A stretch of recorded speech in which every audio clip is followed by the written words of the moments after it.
Martin's Big Words, the life of Dr. Martin Luther King, Jr.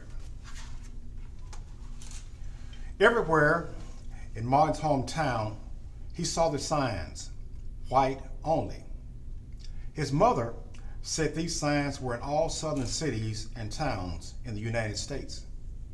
Every time Martin read the words, he felt bad, until he remembered what his mother told him. You are as good as anyone. In church, Martin sang hymns. He read from the Bible. He listened to his father preach. These words made him feel good. When I grow up, I'm going to get big words too.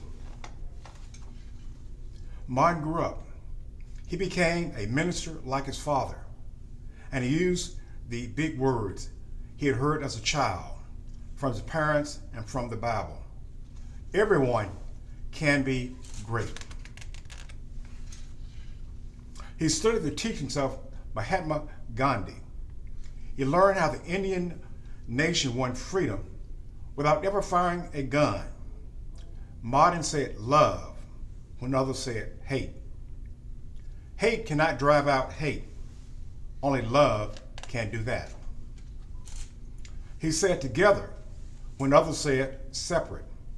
He said peace when others said war.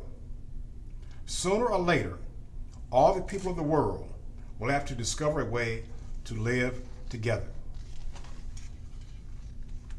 In 1955, on a cold December day in Montgomery, Alabama, Rosa Parks was coming home from work. A white man told her to get up from her seat on the bus so he could sit. She said no and was arrested. Montgomery's black citizens learned of her arrest. It made them angry.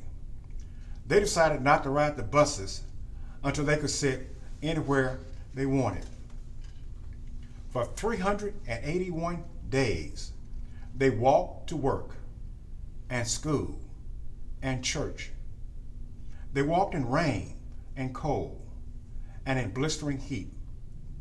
Martin walked with them and talked with them and sang with them and prayed with them until the white city leaders had to agree they could sit anywhere they wanted.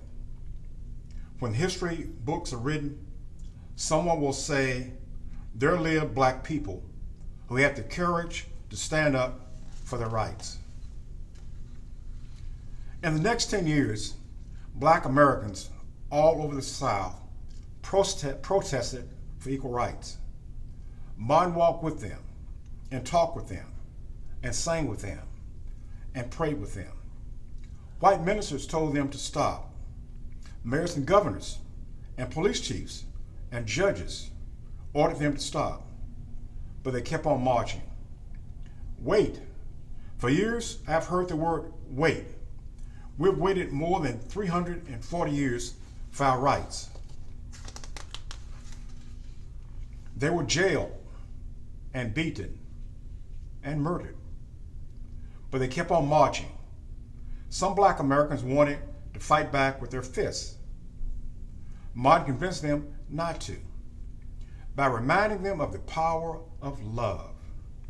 Love is the key to the problems of the world. Many white Southerners hated and feared Martin's words. A few threatened to kill him and his family. His house was bombed.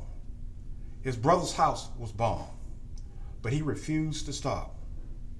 Remember, if I am stopped, this movement will not be stopped because God is with this movement. The marches continued. More and more Americans listened to Martin's words. He shared his dreams and filled them with hope.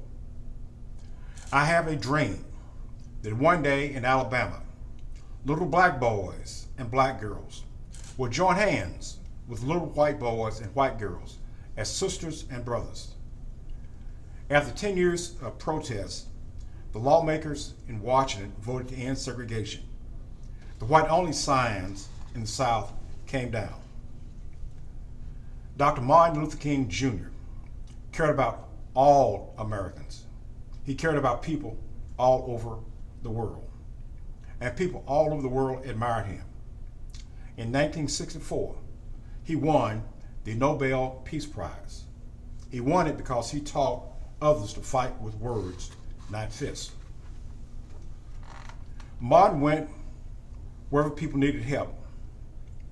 In April 1968, he went to Memphis, Tennessee. He went to help the garbage collectors who were on strike. He walked with them and talked with them and sang with them and prayed with them.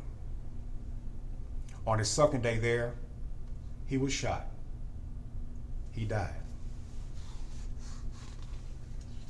His big words are alive for us today. Martin Luther King should serve as an inspiration to all Americans because he showed what it really means to stand up in the face of adversity and opposition, and what you're fighting for is right. And he did it in such a way that he did not provoke violence and for violence. He did the exact opposite of it. He also did so in a very positive manner, productive manner.